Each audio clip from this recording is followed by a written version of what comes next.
এয়া আমাৰ আজি দাৰুগোপনৰ লাইট খুঁটা স্থাপনৰ প্ৰথমটো কাৰ্যসূচীৰ কাম আৰম্ভ কৰিছে। এয়া আমাৰ আজি লাইট খুঁটা স্থাপনৰ প্ৰথমটো কাৰ্যসূচী। বিশেষকৈ তাৰমানে এয়া আমাৰ আজি লাইট খুঁটা স্থাপনৰ দিনত লাইট খুঁটা আমাৰ স্থাপনৰ ঠাইডোখৰলৈ আমাৰ লাইট খুঁটা আনি অনাৰ দৃশ্য।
আজি লাইট খুঁটাটো কিয় স্থাপন কৰা হৈছে সেই বিষয়ে মই দুআষাৰ ক'ব বিচাৰিছোঁ। আমি লাইট খুঁটা স্থাপনৰ মূল কাৰণ হ'ল কি, আমাৰ অধিৱেশনৰ দিন নিশ্চিত হোৱাৰ লগে লগে আমি প্ৰত্যেকজনে এই অহা আগন্তুক অধিৱেশনৰ বাবে সকলোৱে সময় দিব লাগিব। লগতে আমি লাইট খুঁটা স্থাপনৰ লগতে আমি এগছি মন্দিৰো প্ৰজ্বলন কৰিছোঁ। ইয়াৰ মূলতে হ'ল কি, আমি যিকোনো সৎ কাম কৰাৰ আগতে আমি এগছি মন্দিৰ জ্বলাব লাগিব। সেইটো আমাৰ ভাৰতবৰ্ষৰ প্ৰত্যেক সমাজৰে এটা নীতি আছে। সেই উদ্দেশ্যে আগত ৰাখি আমি এগছি বন্তি জ্বলাইছোঁ। বন্তিৰ তিনিটা মহত্ব আছে। বন্তি পৃথিৱীত জুই হিচাপে থাকে, আকাশত বিজুলী হিচাপে থাকে আৰু সৰগত সি সূৰ্য হিচাপে থাকে। সেয়েহে আমি এই সকলোখিনি যাতে আমাৰ নৈমিত্তিক আমাৰ লগতে আমাৰ যিসকল আমাৰ মাজৰ পৰা হেৰাই গ'ল, যিসকল মৃত হ'ল, এই মৃতসকলৰ আমি আশীষ লৈছোঁ যাতে আমি অহা অধিৱেশনখন যাতে আমি সুকলমে আমি সমাপন কৰিব পাৰোঁ। সেইবাবে আমি লাইট খুঁটা স্থাপন কৰিছোঁ আৰু বন্তি কৰিছোঁ। নমস্কাৰ, অসমবাসী ৰাইজক শ্ৰদ্ধা আৰু নমস্কাৰ জনাই মোৰ অন্যান্য ভিডিঅ'লৈ স্বাগতম জনাইছোঁ। মই বৰ্তমান উপস্থিত আছোঁ শিৱসাগৰ জিলাৰ দিচাংমুখ অঞ্চলৰ মামলগড় গাঁও। ইয়াত আমাৰ তাকাম দাৰুগোপনৰ লাইট খুঁটা স্থাপনৰ আজি দিন। আমাৰ ফেব্ৰুৱাৰী 2 আৰু 3 তাৰিখে তাকাম দাৰুগোপনৰ অধিৱেশন অনুষ্ঠিত কৰা হ'ব। তাৰ প্ৰতি লক্ষ্য ৰাখি আজি তাকাম দাৰুগোপনৰ আমাৰ শদিয়াৰ পৰা বৰৈলৈকে যিমান তাকাম দাৰুগোপনৰ মানুহ আছে সকলোৱে একগোট হৈ পেলাই ইয়াত লাইট খুঁটা স্থাপনৰ লগতে আমাৰ তাকাম দাৰুগোপনৰ অধিৱেশনৰ যিটো মূল দিন ধাৰ্য কৰা হৈছে সেই দিনটো হৈছে ফেব্ৰুৱাৰী 2 আৰু 3 তাৰিখে। মাংগলিক কাৰ্য আমাৰ সমাপন হোৱাৰ পাছত এতিয়া আমাৰ তাকাম দাৰুগোপনৰ মানুহে একগোট হৈ পেলাই তেখেতলোকে ৰং ধেমালি কৰি আছে। আপোনালোকে এতিয়া তাৰ দৃশ্য আপোনালোকে দেখি আছে। ইয়া চব আমাৰ তাকাম দাৰুগোপনৰ আমাৰ লাইট খুঁটা স্থাপনৰ পিছতে ইয়াত সকলো আমাৰ ডেকা গাভৰু আমাৰ আই মাতৃসকলে পিতৃসকলে আমি লগত একেলগে ইয়া চব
অকণমান কিছু লাভ হ'ব।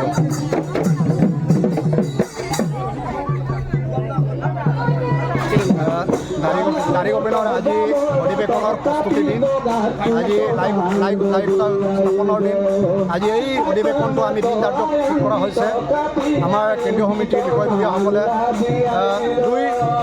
2-3 ফেব্ৰুৱাৰীত আমি অধিৱেশনৰ প্ৰস্তুতি আৰম্ভ হৈছে আৰু শদিয়াৰ পৰা বহুলৈকে আমাৰ বিচৰিত হৈ থকা নাৰী অপূৰ্ণ কেইবাও আজি বিভিন্ন অঞ্চলৰ পৰা আহি ইয়াত উপস্থিত হয় উলহ মালহেৰে আৰু কালচাৰ প্ৰগ্ৰাম লৈ আমি আজি দিনজোৰা কাৰ্যসূচীৰে আমি ইয়াত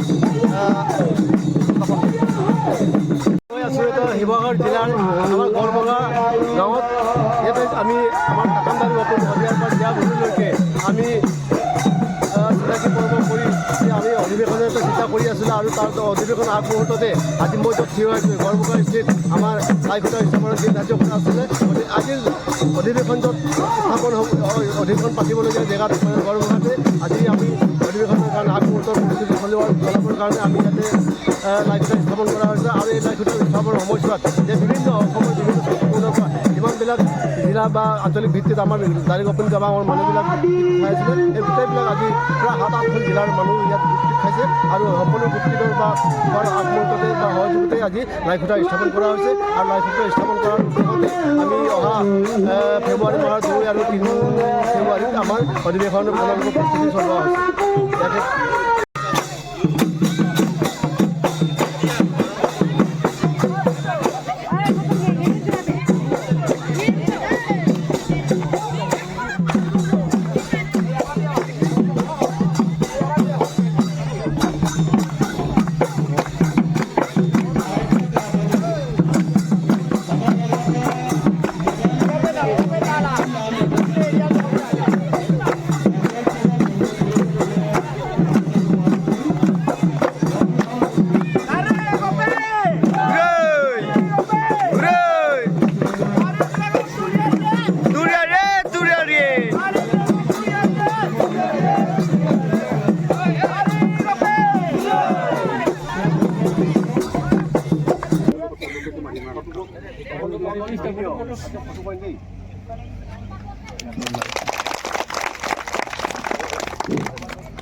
সোপাক ওরা উদযাপনের ভিতরে সম্পাদক দামোদর তারিখ সম্পাদক থেকে আমরা কিন্তু পালন করি।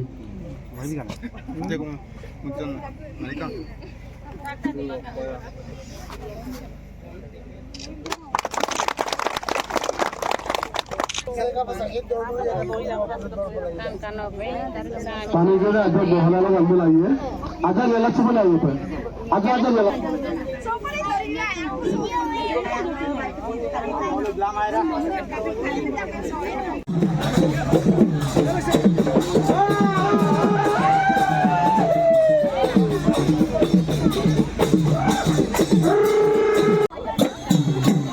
Silent.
হাই কি কৰিছা তুমি হাই কি কৰিছা হাম হাই হাই